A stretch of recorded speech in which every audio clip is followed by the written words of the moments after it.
यमुना छवि पद संख्या 2। तीन पे जेहि छिन चंद ज्योति राग का निसी आवित। इस पद में भी यमुना की सुंदरता का मनोहर चित्रण किया गया है। क्या किया गया है? तीन पे जेहि छिन चंद ज्योति राग का निसी आवित। तीन पे यानी जब यमुना नदी पर क्षण भर में चंद माने चंद्रमा, ज्योति माने प्रकाश, राका माने पूर्णिमा, निसी माने रात, आवती माने आता है। यानी यमुना नदी में जब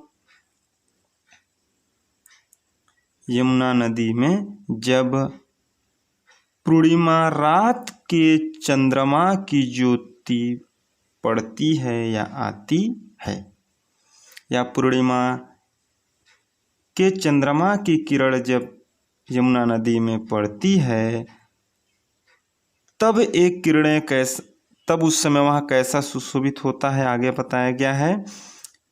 यानी यमुना नदी में जब पूर्णिमा रात के चंद्रमा की ज्योति यमुना नदी में पड़ती है तो जल में मिल के नभ अवनी लौतान तनावत। तो वह जल में मिल करके, चंद्रमा की किरणें जल में मिल करके नभ अवनी, नभ माने आकाश, अवनी माने पृथ्वी, आकाश और पृथ्वी तक तंबू, तान तनावत, तान माने तंबू के समान, तंबू के समान वह तान देती है। आगे यानी एक समान लगते हैं। आगे होत मुकुरमय सबे तबे उज्ज्वल इक शोभा। उस समय उसके उज्ज्वल प्रकाश, मुकुर माने दर्पण, यानी उस समय उसका प्रकाश दर्पण के समान सुशोभित होता है या प्रतीत होता है। यानी उस समय यमुना नदी बहुत सुंदर दिखाई देती है। तन मन नयन जुड़ात देखी सुंदर सो शोभा। कि उस समय यमुना नदी की सुंदरता को देखकर तन, मन और नयन सब आनंद अनुभव करने लगते हैं। तन, मन, नयन माने आँख, जुड़ात माने ठंडा होना, अच्छा आनंद देखकर सुंदर शोभा। कि उस समय यमुना नदी की सुंदरता को देखकर सभी का तन, मन और आँख सुख अनुभव करने लगती है या आनंद अनुभव करते हैं। आगे सो को कवि जो छवि कही सके ताछन जमुना नीर। की सो कवि, कि उस समय कोई भी कवि उसकी सुंदरता को, यानी जैसा वह सुंदर दिखाई देती है, उस समय कोई भी कवि, छवि माने उनकी सुंदरता को नहीं कह सकते हैं या कोई भी वर्णन नहीं कर सकता है कि उस समय यमुना नदी कितना सुंदर दिखाई देती है। उसको कोई भी कवि वर्णन कर सकते नहीं है। छन जमुना नीर, यानी यमुना नदी, नीर माने जल, यमुना के जल की कोई वर्णन नहीं कर सकता है। आगे क्या है? मिली अवनी अंबर रहत छवि एक सी नभ तीर। की उस समय कैसा प्रतीत होता है? मिली माने मिल करके, अवनी माने पृथ्वी और अंबर माने आकाश, रहत छवि एक सी शोभा। कि उस समय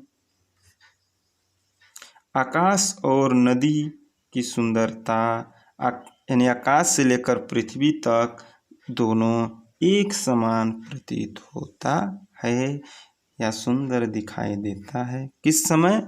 यानी जब पूर्णिमा के रात का होता है तो यमुना नदी पर बहुत सुंदर प्रतीत होता है। इसको व्याख्या कैसे करेंगे?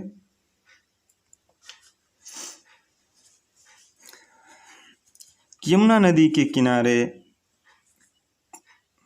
यमुना नदी की शोभा का वर्णन करते हुए गोपी कहती है कि जब यमुना नदी में पूर्णिमा के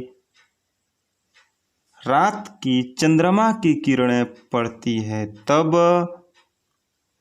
चंद्रमा की किरणें पड़ती है तब ये किरणें जल में मिलकर पृथ्वी से आकाश तक तंबू सा तान देती है या प्रतीत होता है।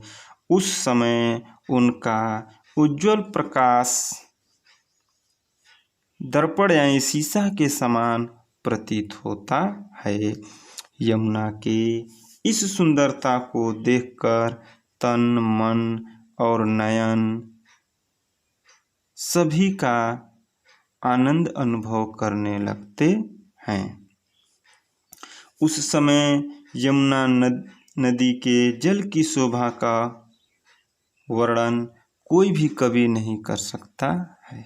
उस समय यमुना नदी के जल की शोभा का वर्णन कोई भी कवि नहीं कर सकता है। ऐसे क्षण में या उस समय